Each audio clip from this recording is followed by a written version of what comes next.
বিসমিল্লাহির রহমানির রহিম। আসসালামু আলাইকুম, ওয়েলকাম টু রান্না বাড়িতে। আজ অনেক সুস্বাদু একটা রেসিপি, তাও আবার বৃষ্টির দিনে অসম্ভব মজাদার এই খিচুড়িটা যদি এভাবে তোমরা রান্না করে দেখো, খেয়ে দেখতে পারো। সত্যি বলছি, অসম্ভব মজা। খুব অল্প সময় অল্পভাবে তৈরি করতে। প্রথমে আমি বেশ কিছু সবজি নিয়েছি। এখানে নিয়েছি গাজর, আলু, মটর, পেঁয়াজ, কাঁচামরিচ, ধনেপাতা, পুদিনা পাতা নিয়ে এখানে বেশ খানিকটা আমি ডাল নিয়ে ভেজে তারপর চাউলের সাথে ধুয়ে নিব, ধুয়ে রেখে দিব।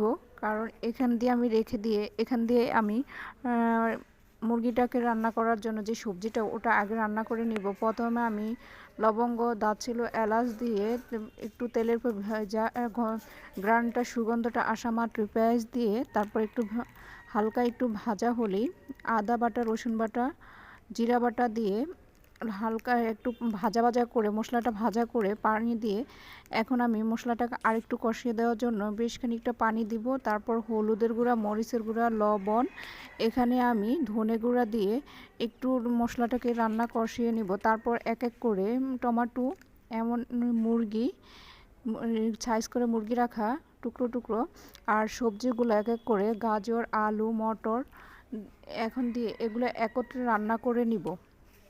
একটু পানি দিয়ে কষিয়ে রান্না করে নেব। ঢাকনা দিয়ে কিছুক্ষণ পর পর ঢাকনা সরিয়ে কিছুক্ষণ নাড়াচাড়া করতে হবে, যাতে নিচ থেকে না পুড়ে যায়, ভার না লেগে যায়।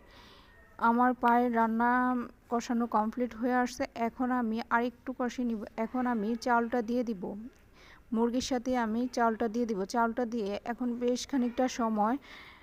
খানিকটা সময় নিয়ে ঝুরঝুর করে রান্না করে নিতে হবে।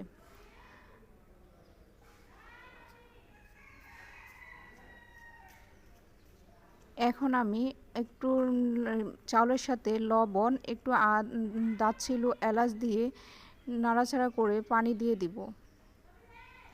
প্রয়োজন অনুযায়ী যেতটুকু পানি দেওয়ার জন্য অতটুকু পানি দেবো। তারপর আমি কাঁচামরিচ দিয়ে দিচ্ছি কিছুক্ষণ আগেই।